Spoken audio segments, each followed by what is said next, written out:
नमस्कार स्टूडेंट्स, हमने plant water relation के अंतर्गत diffusion, pressure diffusion, osmosis, OP, TP, WP में संबंध इत्यादि टॉपिक पढ़ चुके थे। इसके बाद का आज का जो हमारा बहुत ही इंपॉर्टेंट टॉपिक है, जो एग्जाम में कई मैक्सिमम टाइम 10 मार्क्स और 5 मार्क्स में आता है, 5 नंबर का क्वेश्चन आता है, 5 या 10 नंबर का, वो है वाटर पोटेंशियल। वाटर पोटेंशियल जो हमने डीपीडी पढ़ा है, लगभग उसी का ही एक रूप है। सिर्फ इसमें अपने को ध्यान में रखना है, डीपीडी एक धनात्मक वैल्यू है जल की मांग, और वाटर पोटेंशियल एक ऋणात्मक वैल्यू है। ऋणात्मक में उसका मान आता है। यदि हम डीपीडी की बात करें तो वो सामान्यतः है लो डीपीडी से हाई डीपीडी की ओर जाता है, जबकि जल का गमन लो डीपीडी से हाई डीपीडी की ओर होता है, जबकि यहाँ पर जो गमन होता है वो गमन हाई वाटर पोटेंशियल से लो वाटर पोटेंशियल की ओर होता है। तो सर्वप्रथम जो एक इम्पोर्टेंट टॉपिक है, जल विभव आखिर है क्या, ये हमें सबसे पहले समझने की आवश्यकता है। तो साधारणतः हम कहें कि डीपीडी को आजकल नाउअडे is also known as water potential. The term, the concept water potential is firstly given by Taylor and Fletcher. Taylor और फ्लेटियर नामक जो वैज्ञानिक थे, उन्होंने इस संकल्पना को प्रस्तुत किया। यहाँ पर समझने योग्य बात जो है, एक बार आप डेफिनेशन पढ़िएगा। डेफिनेशन पढ़ने के बाद मैं आपको डायग्रामेटिक वे में समझाता हूँ। शुद्ध जल का जल विभव सदैव शून्य होता है। याद रखिएगा, शुद्ध जल का जल विभव सदैव शून्य होता है, जबकि उसकी स्वतंत्र ऊर्जा सर्वाधिक होती है। गमन उसका सर्वाधिक होता है क्योंकि वो विलायक है, तो स्वतंत्र जल की स्वतंत्र ऊर्जा सर्वाधिक होती है। अब यदि हम यहाँ पर जो आपका प्योर वाटर है, उस प्योर वाटर में यदि कोई सॉल्यूट मिलाते हैं तो वो सॉल्यूशन में कन्वर्ट होता है। जैसे ही वो सॉल्यूशन में कन्वर्ट होगा, सॉल्यूशन में कन्वर्ट होने पर जो सॉल्वेंट है, शुद्ध विलायक जो हैं, उसकी स्वतंत्र ऊर्जा कम होती जाएगी। स्वतंत्र ऊर्जा कम होती जाएगी। याद रखिएगा, जब भी वाटर जिसकी स्वतंत्र ऊर्जा सर्वाधिक है और जल विभव शून्य है, यदि उसमें कोई सॉल्यूट मिलाया जाता है तो वो सॉल्यूशन में कन्वर्ट होता है, जिसके परिणाम स्वरूप उसकी स्वतंत्र ऊर्जा कम होती जाती है। अर्थात अब समझिएगा कि प्योर वाटर, शुद्ध जल एवं जो सॉल्यूशन है, उसकी स्वतंत्र ऊर्जा, इंडिपेंडेंट एनर्जी, स्वतंत्र ऊर्जा का जो अंतर है, उस अंतर को ही क्या कहा जाता है? जल विभव। याद रखिएगा, मैं पुनः आपसे बोल रहा हूँ, शुद्ध जल का जल विभव सदैव शून्य होता है, जबकि उसकी स्वतंत्र ऊर्जा सर्वाधिक होती है। ऊर्जा की कमी में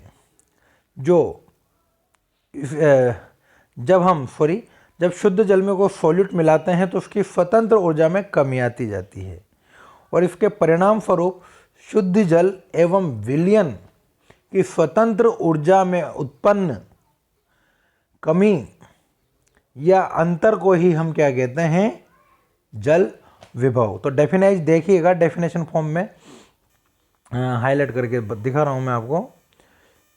शुद्ध जल सॉल्वेंट विलायक एवं विलयन की स्वतंत्र ऊर्जा में उत्पन्न अंतर जल विभव, इसे कैसे कहते हैं? फाई डब्ल्यू, जल विभव या फाई डब्ल्यू कहलाता है। अतः हम इसे दो क्षेत्रों के विभव में अंतर से भी जानते हैं, यानी विलायक एवं विलय के विभव क्षेत्रों में अंतर को जल विभव कहते हैं। ओके, तो यहाँ पर आप देखिएगा प्योर वाटर जिसकी स्वतंत्र ऊर्जा सर्वाधिक है और सॉल्यूशन इसकी जिसमें सॉल्यूट मिलाने के पश्चात इसकी स्वतंत्र ऊर्जा में कमी हुई है, तो इन दोनों की कमी में अंतर को हम क्या कहते हैं, जल विभव। और उच्च स्वतंत्र ऊर्जा से निम्न स्वतंत्र ऊर्जा वाले क्षेत्र की ओर जल का गमन होता है, या हम कह सकते हैं उच्च जल विभव से निम्न जल विभव वाले क्षेत्र की ओर जल का गमन होता है, क्योंकि ये शुद्ध विलायक है और इसमें सॉल्यूट मिला हुआ है। अतः जल का गमन शुद्ध जल से विलयन की ओर होगा। ये बात आपको कंसेप्ट याद रखना है। इसमें रिलेशन देखिएगा, अगर हम रिलेशन की बात करें तो जनरली हम जो पढ़ते हैं वहाँ पर 5W हाई 5W से, यानी जल विभव से निम्न जल विभव की ओर, अगर हम डीपीडी को देखें तो लो डीपीडी से हाई डीपीडी की ओर जल का गमन होता है। नेक्स्ट, यहाँ पर इसी रिलेशन को समझाया गया है। ये रिलेशन आपको याद रखना है, बहुत ही इंपॉर्टेंट रिलेशन है। यह गति तब तक होती है जब तक विलायक व विलयन व जल विभव समान नहीं हो जाते हैं। जल विभव को मैंने भी आपको बताया, ग्रीक वर्ड है फाई के द्वारा प्रदर्शित किया जाता है, जिसका मान सदैव ऋणात्मक होता है। इसे मापन की इकाई जो है जल विभव को किस में मापा जाता है, बार में। याद रखिएगा, 3 चीज़ें आपसे पूछी जाती है। इससे किससे प्रदर्शित किया जाता है, फाई से। ओके, वहाँ पर डीपीडी को डीपीडी से शब्द प्रदर्शित किया जाता है। इसका मान होता है ऋणात्मक, जबकि डीपीडी का क्या होता है, धनात्मक। इसे बार से मापा जाता है, उसके मापन की इकाई नहीं है। तो अगर हम इनमें संबंध देखें तो डीपीडी 5W डीपीडी के बराबर किंतु इसके विपरीत चिन्ह वाला होता है।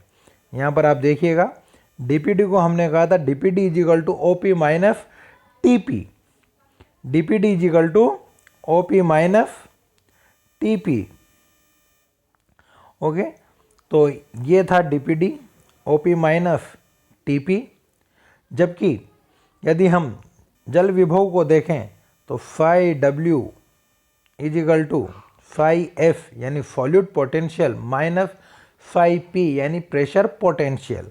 तो 5W का मान जो है वो सदैव ऋणात्मक होता है, 5F का मान ऋणात्मक, जबकि 5P का मान धनात्मक होता है। ओके, नेक्स्ट आगे बढ़ते हैं।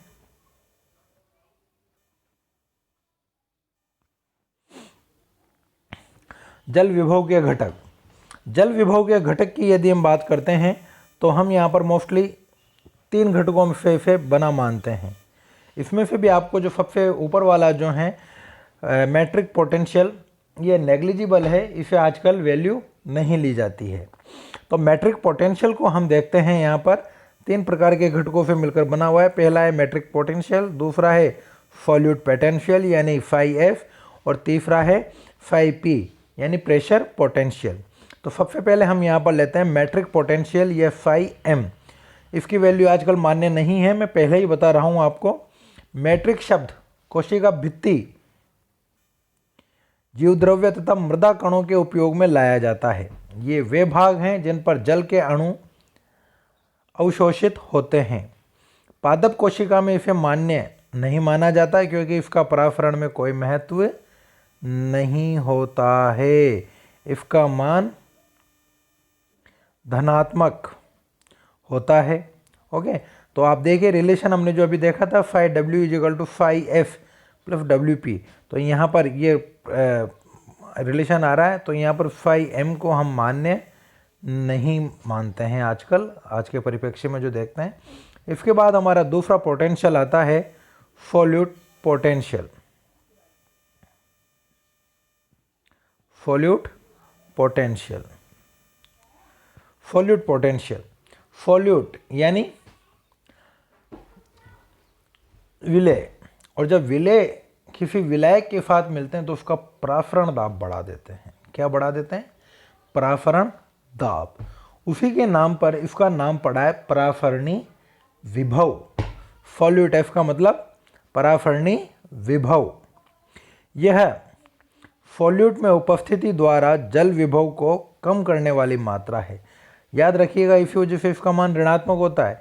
जैसे ही ये किसी जल में मिलेगा सॉल्यूट, तो जल विभव की मात्रा को कम कर देगा, उसकी स्वतंत्र ऊर्जा को कम कर देगा, जल विभव को कम कर देगा। अतः इसका मान ऋणात्मक लिया जाता है। ओके, ये आपका सेकंड पोटेंशियल है, सॉल्यूट पोटेंशियल। नेक्स्ट जो पोटेंशियल है वो है प्रेशर पोटेंशियल। प्रेशर पोटेंशियल की बात करें तो बहुत इंपॉर्टेंट है।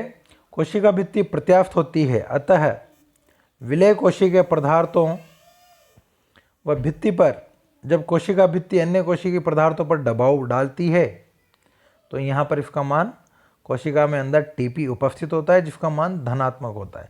तो pressure potential basically turgor pressure को डिनोट कर रहा है।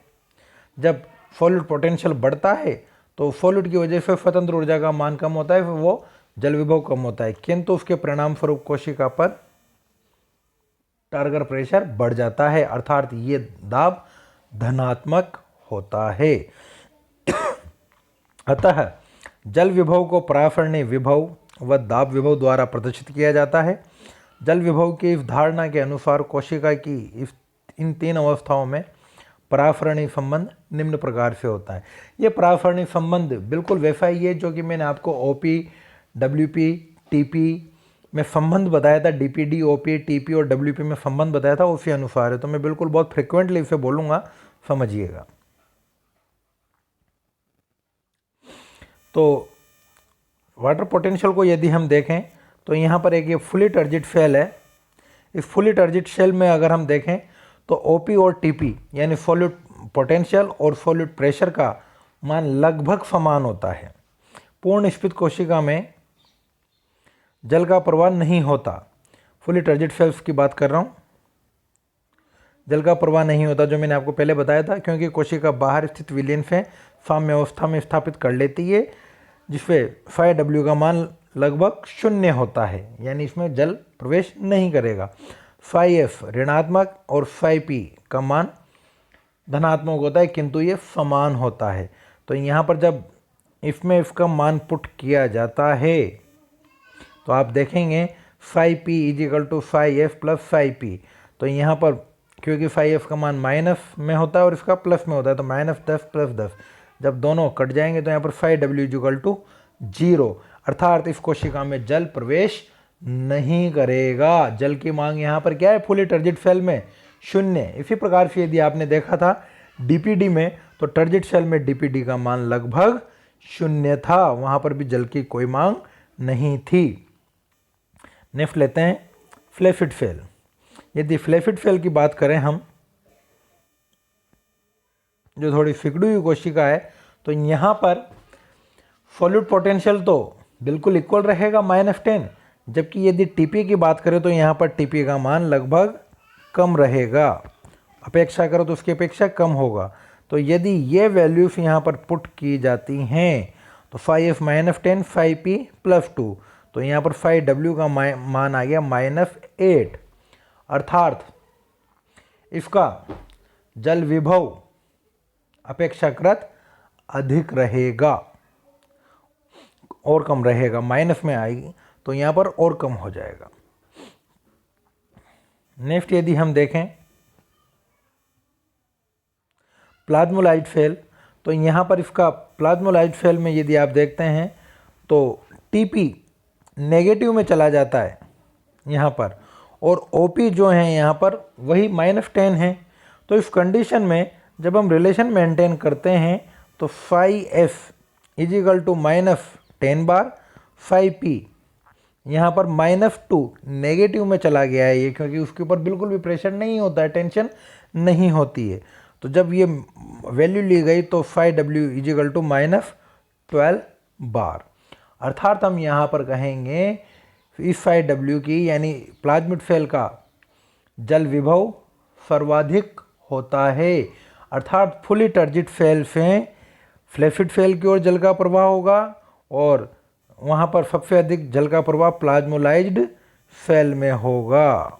ये सर्वाधिक जल का प्रवाह यदि हम देखें तो प्लाज्मोलाइज्ड फेल, क्योंकि -12 बार है, यहाँ -8 बार है और यहाँ पर 0 बार है, तो जल का प्रवाह इस तरह से होगा।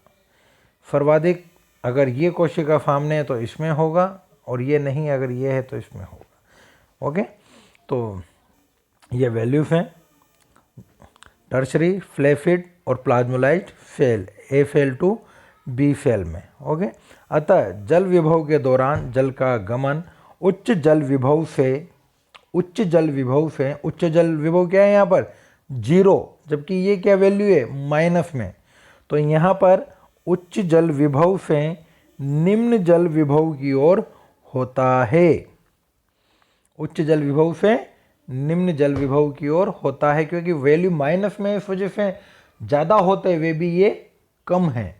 ओके, 0 से कम है, तो इस वजह से यहाँ पर टर्जिट फेल से जल का गमन जो है प्लाज्मोलाइज्ड फेल की ओर होगा। ओके, होपफुली ये वीडियो आपको समझ में आया होगा। इसके बाद हम नेक्स्ट वीडियो लेंगे। धन्यवाद।